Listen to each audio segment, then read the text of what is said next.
Semaine noire pour Mathieu Valbuena. Le footballeur français qui évolue à l'Olympiakos a vu le camping dont il est copropriétaire, le Pila Camping, partir en fumée lors des incendies qui ont ravagé la Gironde.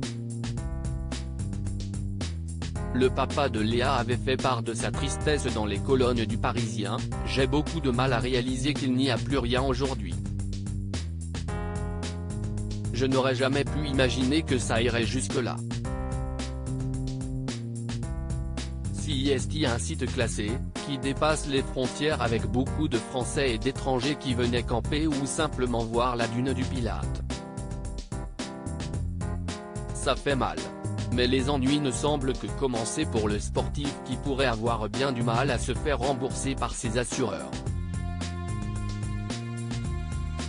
D'après nos confrères du Parisien, le Pila Camping était en infraction depuis plusieurs années. Ce qu'on reproche aux propriétaires: l'installation d'une centaine de mobil-homes par camping, sans solliciter l'autorisation spéciale requise.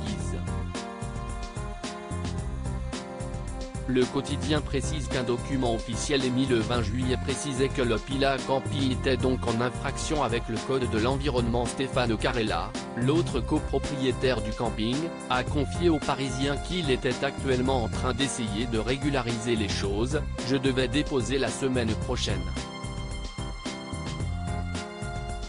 Il voulait nous faire passer de 120 à 35 mobile homes, mais là on serait mort économiquement. Nous avons baissé à 69 cette saison. Mais en attendant, les assureurs pourraient se servir de ce petit couac pour faire traîner les choses. »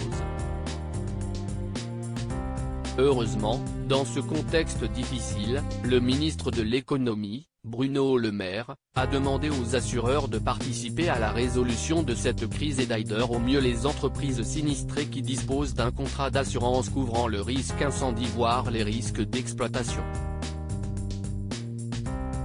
Plus de 20 000 hectares de forêt ont été détruits en Gironde depuis le début des incendies, qui n'ont plus progressé depuis mercredi alors que d'importants moyens restent engagés selon les pompiers. Ces derniers poursuivent le traitement des lisières et des points chauds qui fument et peuvent provoquer des reprises de feu s'ils ne sont pas refroidis. On a traité à peu près une trentaine de départs de feu sur les deux sites, a expliqué vendredi le chef des pompiers de Gironde Marc Vermeulen à l'AFP, qui cesse de déclarer optimiste pour la suite, même s'il se méfie de la journée de dimanche avec des températures supérieures à 30 degrés Celsius sur les deux sites. Quelques 1400 pompiers étaient mobilisés vendredi, a-t-il dit.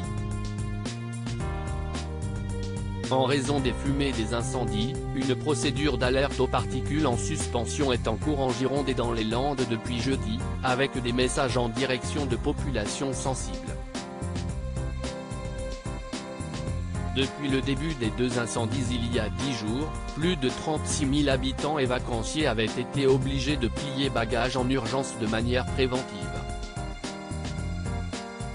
Laure Manodou et Jérémy Frérot, qui habitent dans la région, avaient été évacués en catastrophe plus tôt cette semaine.